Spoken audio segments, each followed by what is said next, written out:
दोस्तों, आम आदमी पार्टी और पार्टी के मुखिया अरविंद केजरीवाल पर लग रहा है कि राहु काल शुरू हो गया है या जो वो बोया वो काटने का समय आ गया है। केजरीवाल जब सत्ता के लिए संघर्ष कर रहे थे तब भी वो कहते थे कि हम भगत सिंह को मानने वाले लोग हैं, हम कट्टर ईमानदार और देशभक्त हैं। लेकिन कट्टर ईमानदार होने के मामले में तो वो बेनकाब हो गए हैं, वहीं देशभक्त के मामले में भी उन पर जो आरोप लगे हैं उससे सब हैरान है। पार्टी के कई नेता शराब घोटाला करके सलाखों के पीछे पहुंच गए हैं और अब नया खुलासा हुआ है जिससे सब चौंक गए हैं। वायरल फोटो और वीडियो ने अरविंद केजरीवाल और उनकी पार्टी को नई मुसीबत में फंसा दिया है। क्या है खबर, बताते हैं आपको इस रिपोर्ट में। दरअसल लोकसभा चुनाव से पहले आम आदमी पार्टी की मुश्किलें बढ़ती जा रही है। पार्टी के मुखिया ईडी की हिरासत में है, तो वहीं अब एक फोटो और वीडियो ने आपके नेताओं की आफत बढ़ा दी है। अब आप पर देश विरोधी संगठन से पैसे लेने का आरोप भी लगा है। इसके साथ ही देश विरोधियों के साथ आप नेता गलबहियां भी कर रहे हैं। दरअसल खालिस्तानी आतंकी पन्नू ने आम आदमी पार्टी और सीएम अरविंद केजरीवाल पर खालिस्तानियों से सैकड़ों करोड़ का चंदा लेने का आरोप लगाया है। आतंकी पन्नू ने दावा किया है कि सीएम केजरीवाल ने खालिस्तानियों से मुलाकात में आतंकी भुल्लर को छोड़ने का वादा किया था। पन्नू ने ये आरोप एक वीडियो में जरे हैं। सिख फॉर जस्टिस आतंकी संगठन के मुखिया पन्नू ने सीएम केजरीवाल, आम आदमी पार्टी और पंजाब के सीएम भगवंत मान पर आरोप लगाते हुए एक 2.5 मिनट का वीडियो जारी किया है। इसमें पन्नू ने सीएम केजरीवाल की हालिया गिरफ्तारी के बाद कई आरोप जरे हैं। पन्नू ने इस वीडियो में कहा है कि अरविंद केजरीवाल खुद को ईमानदार हिंदू कहते हैं, लेकिन वो बेईमान हिंदू हैं। जब 2014 में उनके पास सत्ता नहीं थी तब उन्होंने अमेरिका आकर न्यूयॉर्क में खालिस्तानियों से वादा किया था कि अगर उनकी सरकार बनी तो प्रोफेसर भुल्लर को 5 घंटे के भीतर छोड़ दिया जाएगा। पन्नू ने केजरीवाल पर वादा खिलाफी का आरोप लगाया है। पन्नू ने कहा है कि भुल्लर को तो नहीं छोड़ा गया, लेकिन खालिस्तानियों की बात करने वालों को पंजाब में भगवंत मान की सरकार रोक रही है। इसके बाद पन्नू ने आरोप लगाया कि भगवंत मान और केजरीवाल ने आम आदमी पार्टी के लिए खालिस्तानियों से मोटी रकम ली है। पन्नू ने कहा है कि 2014 से 2022 के बीच खालिस्तानियों ने आपकी सरकार बनाने के लिए $16 मिलियन यानी 133 करोड़ की मदद की है। पन्नू ने आरोप लगाया है कि पंजाब में खालिस्तानियों के खिलाफ झूठे police encounter CM Arvind Kejriwal के निर्देश पर सीएम भगवंत मान करवा रहे हैं। पन्नू ने अरविंद केजरीवाल से हिसाब किताब करने की भी धमकी दी है।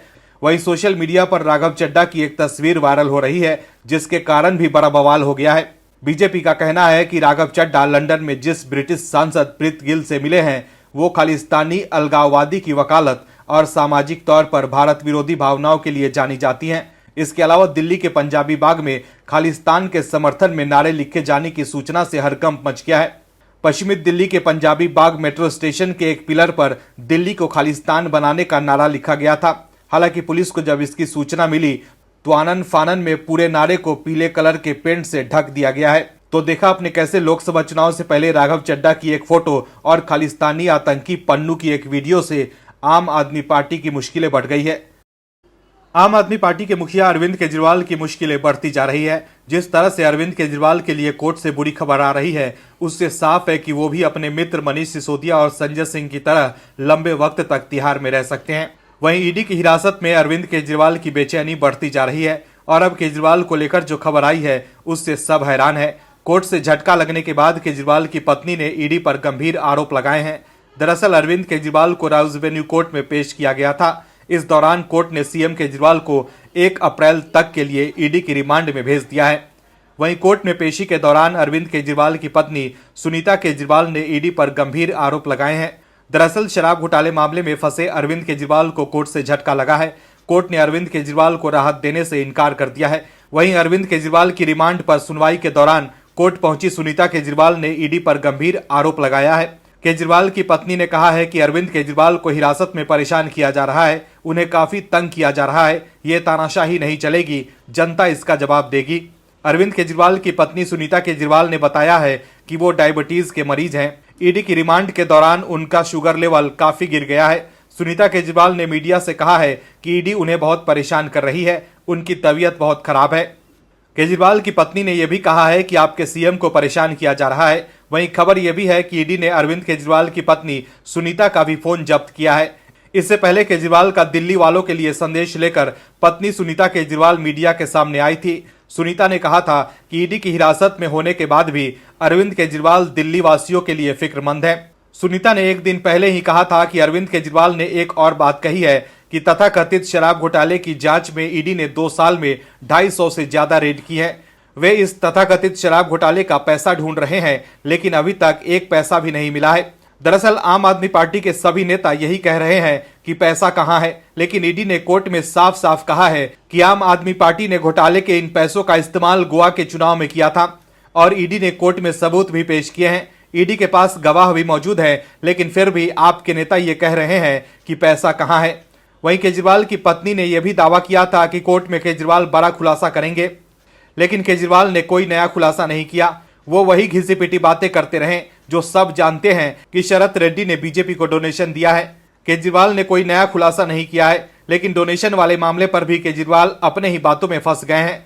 केजरीवाल ने कहा कि शरत रेड्डी ने 55 करोड़ रुपए का डोनेशन बीजेपी को दिया। मेरे पास सबूत है कि ये रैकेट चल रहा है, मनी ट्रेल स्थापित है। गिरफ्तार होने के बाद उन्होंने बीजेपी को 50 करोड़ का चंदा दिया, लेकिन सवाल है कि नई शराब नीति आम आदमी पार्टी की सरकार ने बनाई तो घोटाले का पैसा बीजेपी को कोई क्यों देगा। बीजेपी के पास पावर ही नहीं है कि वो दिल्ली को लेकर कोई नई शराब नीति बना सके। तो जब बीजेपी नई शराब नीति मामले में कोई फैसला ले ही नहीं सकती है, तो शराब घोटाले का पैसा कोई लाभार्थी बीजेपी को क्यों देगा। दिल्ली के मुख्यमंत्री अरविंद केजरीवाल की हिरासत अवधि राउस वेन्यू कोर्ट ने 4 दिन और बढ़ा दी है। शराब घोटाले से जुड़े मनी लॉन्ड्रिंग केस में केजरीवाल को राहत नहीं मिली है। वहीं अब अरविंद केजरीवाल की कुर्सी पर भी खतरा मंडराने लगा है। अरविंद केजरीवाल ने कोर्ट में कहा है कि मेरा नाम 4 जगह आया है, बस एक सी अरविंद है जिसने कहा है कि उसने मेरी उपस्थिति में कुछ दस्तावेज मनीष सिसोदिया को दिए। मेरे घर रोज विधायक आते रहते हैं। क्या एक वर्तमान सीएम को गिरफ्तार करने के लिए यह बयान काफी है? ईडी का मिशन है केवल मुझे फंसाना।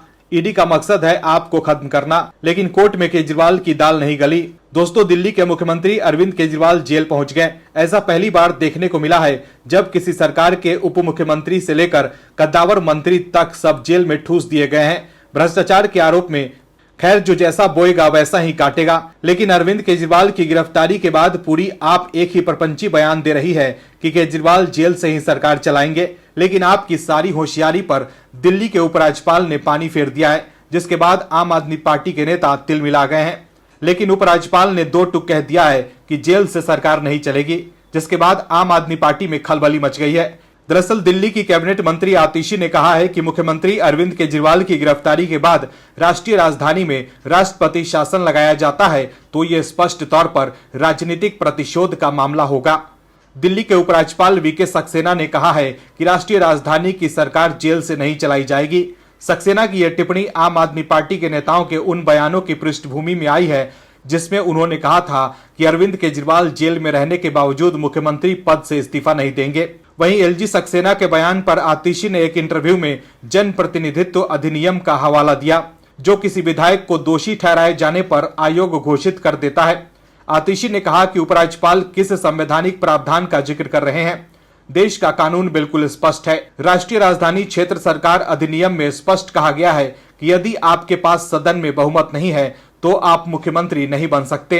ये प्रावधान लागू नहीं होते, फिर किन परिस्थितियों में राष्ट्रपति शासन लगाया जाएगा। आतिशी ने कहा कि उच्चतम न्यायालय भी कह चुका है कि राष्ट्रपति शासन तभी लगाया जा सकता है जब कोई विकल्प ना हो। आतिशी ने कहा कि देश का कानून बहुत स्पष्ट है, राष्ट्रपति शासन केवल तभी लगाया जा सकता है जब कोई अन्य विकल्प ना हो। अनुच्छेद 356 का मुद्दा कई बार उच्चतम न्यायालय में गया और न्यायालय ने हर बार फैसला सुनाया कि राष्ट्रपति शासन केवल तभी लगाया जा सकता है जब राज्य के शासन के लिए कोई अन्य विकल्प नहीं बचा है। उन्होंने कहा कि आज अगर राष्ट्रपति शासन लगाया जाता है तो यह स्पष्ट हो जाएगा कि यह राजनीतिक प्रतिशोध का मामला है। संविधान का अनुच्छेद 356 राज्य में संवैधानिक व्यवस्था की विफलता के मामले में प्रावधानों से संबंधित है। आतिशी ने कहा कि आपके पास ईडी है, उन्हें किसी सबूत की आवश्यकता नहीं है। धन शोधन निवारण अधिनियम के तहत नेताओं की गिरफ्तारी होने पर उन्हें जमानत नहीं मिलती है, इसलिए सभी विपक्षी मुख्यमंत्रियों को पीएमएलए के तहत गिरफ्तार किया जाएगा। तब उनसे कहा जाएगा कि या तो इस्तीफा दे दो, नहीं तो हम राष्ट्रपति शासन लागू करेंगे। अरविंद केजरीवाल के जेल जाने के बाद आम आदमी पार्टी के लिए अपना अस्तित्व बचाना मुश्किल हो गया है। दिल्ली में तो पार्टी संकट से जूझ ही रही है, साथ ही पंजाब में भी पार्टी की नींद गायब हो गई है। क्योंकि पंजाब में आपके नेता पार्टी से इस्तीफा देकर भाग रहे हैं। ऐसा लग रहा है जैसे चुनाव तक आपके कई बड़े नेता बीजेपी का दामन थाम सकते हैं। केजरीवाल के बिना आम आदमी पार्टी अनाथ हो गई है। भगवंत मान पंजाब में पार्टी को नहीं संभाल पा रहे हैं। पार्टी के मुखिया अरविंद केजरीवाल को लेकर जिस तरह से कोर्ट के सख्त फैसले आ रहे हैं और उन्हें कोई राहत नहीं मिल रही है, उससे साफ है कि केजरीवाल भी अपने मित्र मनीष सिसोदिया और संजय सिंह की तरह लंबे वक्त तक सलाखों के पीछे रह सकते हैं। लेकिन केजरीवाल की गैर हाजिरी में क्या आपका अस्तित्व बचेगा, ये बड़ा सवाल है, क्योंकि अब जो खबर आई है उससे जेल में बंद केजरीवाल की नींद गायब हो गई होगी। दरअसल केजरीवाल के जेल जाते ही आम आदमी पार्टी में भगदड़ मच गई है और आपके नेता पार्टी से इस्तीफा देकर भाग रहे हैं। पंजाब से आम आदमी पार्टी के अकेले लोकसभा सांसद और एक विधायक के बीजेपी में शामिल होने के तुरंत बाद आपके 3 विधायकों ने दावा किया है कि उन्हें फोन कॉल के जरिए बीजेपी में शामिल होने पर पैसे देने की पेशकश की गई है। आपने आरोप लगाया है कि बीजेपी ने पंजाब में फिर से ऑपरेशन लोटस शुरू कर दिया है और अरविंद केजरीवाल की पार्टी को तोड़ने की कोशिश कर रही है। जलालाबाद से आम आदमी पार्टी के विधायक जगदीप कंबोज गोल्डी ने दावा किया है कि उन्हें मंगलवार को एक इंटरनेट नंबर से सेवक सिंह नाम के एक व्यक्ति का फोन आया, जिसने बीजेपी में शामिल होने की पेशकश की। गोल्डी ने मीडिया को बताया कि उसने उनसे बीजेपी में शामिल होने के लिए कहा। आप विधायक के मुताबिक फोन करने वाले ने कहा कि हम आपको 20-25 करोड़ रुपए देंगे, लेकिन मैंने कहा कि मुझे इसकी जरूरत नहीं है। आप विधायक गोल्डी ने आरोप लगाया कि बीजेपी अरविंद केजरीवाल और आप से डरी हुई है। वहीं इस तरह के दावे बलुआना से विधायक अमनदीप सिंह और लुधियाना दक्षिण से विधायक राजेंद्र पाल कौर चीना ने भी किए। तीनों विधायकों ने कहा है कि वो पार्टी नहीं छोड़ेंगे। लुधियाना दक्षिण से विधायक चीना ने भी दावा किया है कि उन्हें सेवक सिंह नाम के व्यक्ति का फोन आया था। उन्होंने बताया कि फोन कॉल इंटरनेशनल नंबर से की गई थी। चीना ने कहा कि फोन करने वाले ने उन्हें बीजेपी में शामिल होने की पेशकश की। वहीं आप विधायक अमनदीप सिंह ने भी दावा किया है कि उन्हें मंगलवार को एक फोन कॉल आया और उस व्यक्ति ने कहा कि वो दिल्ली से बोल रहा है। अमनदीप सिंह ने आरोप लगाया है कि मुझसे बीजेपी में शामिल होने के लिए कहा और 45 करोड़ रुपए की पेशकश की। दरअसल आपके नेताओं ने ये आरोप उस दिन लगाए जब उसके एकमात्र लोकसभा सदस्य सुशील कुमार रिंकू पार्टी के विधायक शीतल अंगुराला के साथ बीजेपी में शामिल हो गए। अब सवाल है कि ये आरोप आपके नेताओं ने पहले क्यों नहीं लगाए? क्यों इकलौते सांसद रिंकू और पार्टी के एक विधायक के बीजेपी में शामिल होने के बाद ही पार्टी के नेताओं ने ये आरोप लगाया है? वहीं आपके नेता मीडिया के सामने आकर सिर्फ आरोप ही लगाते हैं, लेकिन कोई सबूत नहीं दे पाते हैं। पंजाब में तो आपकी सरकार है, तब भी आपके नेता सबूत नहीं दे पा रहे हैं। पंजाब में आम आदमी पार्टी के पास पुलिस से लेकर जांच एजेंसी भी है, फिर भी मान की सरकार ये पता नहीं लगा पा रही है कि पंजाब में आपके विधायकों की खरीदने की कोशिश कौन कर रहा है। सिर्फ आरोप लगाकर भाग जाने से क्या जनता विश्वास करेगी, ये बड़ा सवाल है, क्योंकि आम आदमी पार्टी के जन्म के साथ ही केजरीवाल से लेकर पार्टी के तमाम नेता अब तक सिर्फ आरोप ही लगाते आए हैं। केजरीवाल ने कांग्रेस को भ्रष्ट कहकर कई आरोप लगाए थे, लेकिन अब केजरीवाल उसी कांग्रेस की गोद में जाकर बैठ गए हैं। ऐसे में क्या अब सिर्फ आरोप लगाने से जनता उनकी बातों पर यकीन करेगी, ये बड़ा सवाल है। कांग्रेस की दिक्कत ये है कि उनके नेता ठीक से होमवर्क नहीं करते हैं। जैसे राहुल गांधी कुछ भी बोल देते हैं, वैसे ही उनके करीबी नेता भी बिना तर्क के बीजेपी को घेरने के लिए कोई भी आरोप लगा देते हैं और फिर उनकी पोल खुलती है तो पार्टी की फजीहत हो जाती है। राहुल गांधी अपने आप को लॉन्च करने में लगे हुए हैं, लेकिन राहुल की भक्ति में लीन रहने वाले जयराम रमेश जो कर रहे हैं, उससे राहुल की लॉन्चिंग तो दूर की बात रही, कांग्रेस के लिए अस्तित्व बचा पाना भी मुश्किल हो सकता है। दर्शकों, स्मृति ईरानी ने कांग्रेस के वरिष्ठ नेता जयराम रमेश को ऐसा धोबी पछाड़ दिया है कि जयराम रमेश सोच रहे होंगे कि बेकारी ही सोशल मीडिया पर होशियारी की। कांग्रेस का एक काम शुरू से ही रहा है, देश की जनता को बरगलाकर उनके वोट पर कब्जा करो, लेकिन आज राजनीतिक रूप से सचेत जनता ने जयराम रमेश और कांग्रेस को ऐसा धोबी पछाड़ दिया है कि कांग्रेस और उसके स्वामी भक्त नेता धराशाही हैं। स्मृति ईरानी ने जयराम के झूठ का पर्दाफाश करके ये बता दिया कि कांग्रेस महिला हितैषी नहीं बल्कि महिलाओं के वोट की चाहत रखने वाली पार्टी है।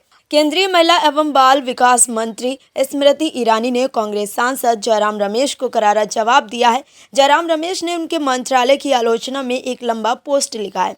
मंत्री ईरानी ने बीजेपी सरकार की उपलब्धियां और यूपीए की कमियां गिना दी। कांग्रेस सांसद जयराम रमेश ने एक्स पर एक लंबा पोस्ट करते हुए आरोप लगाया कि मोदी सरकार में 10 वर्षों में महिला एवं बाल विकास मंत्रालय ने काम नहीं किया। उन्होंने इसके नीचे तमाम मुद्दे गिनवाए, जिसमें आंगनवाड़ी सेविकाओं से लेकर एनसीआरबी के आंकड़े थे। उनके इस दावे को केंद्रीय मंत्री स्मृति ईरानी ने ध्वस्त कर दिया। उन्होंने ट्विटर पर ही जवाब देते हुए लिखा कि जब मूर्ख दूसरों को मूर्ख बनाने का प्रयास करते हैं तो वह खुद की मूर्खता का ज्यादा प्रदर्शन करते हैं। एक दरबारी एक राजकुमार की बड़ाई के चक्कर में अपनी ही नाकामी प्रदर्शित कर दी। इसके बाद केंद्रीय मंत्री ने महिला एवं बाल विकास मंत्रालय के कामों को गिनाया। उन्होंने बताया कि महिलाओं के विशेष रूप से स्थापित किए गए निर्भया फंड का 1 रुपया भी 2014 में यूपीए सरकार के अंत तक खर्च नहीं किया गया था। मंत्री स्मृति ईरानी ने बताया कि मोदी सरकार में निर्भया फंड से 40 प्रोजेक्ट चालू हुए हैं। इसके लिए 7,215 करोड़ का आवंटन हुआ है। उन्होंने जयराम रमेश पर हमला बोलते हुए कहा कि यूपीए सरकार में एक इमरजेंसी हेल्पलाइन भी नहीं जारी की जा सकी थी। उन्होंने कहा कि जब से 2015 में निर्भया हेल्पलाइन बनी है तब से इससे 70 लाख से अधिक महिलाओं को सहायता मिली है। इसके अलावा भी उन्होंने कई प्रोजेक्ट गिनाए। केंद्रीय मंत्री ने आगे बताया कि 2014-15 के बाद महिलाओं के लिए जारी किया जाने वाला बजट काफी बढ़ गया है। उन्होंने बताया कि इस दौरान बजट में 215% की वृद्धि हुई है। उन्होंने कई योजनाओं के बढ़ाए गए बजट के आंकड़े सामने रखे। जयराम रमेश ने आंगनबाड़ी कार्यकर्ताओं की हालत पर भी प्रश्न उठाए थे। केंद्रीय मंत्री ईरानी ने बताया कि सरकार ने आंगनबाड़ी कार्यकर्ताओं का मानदेय 1500 बढ़ाया है। उन्होंने आंगनबाड़ी कार्यकर्ताओं के हितों को लेकर किए गए और भी काम गिनाए, जिसमें पीएम गरीब कल्याण योजना और आयुष्मान योजना में इनका नाम शामिल किया जाना था। Bureau report OMH news. और भी वीडियोस देखने के लिए चैनल को सब्सक्राइब करें और बेल आइकन को दबाएं।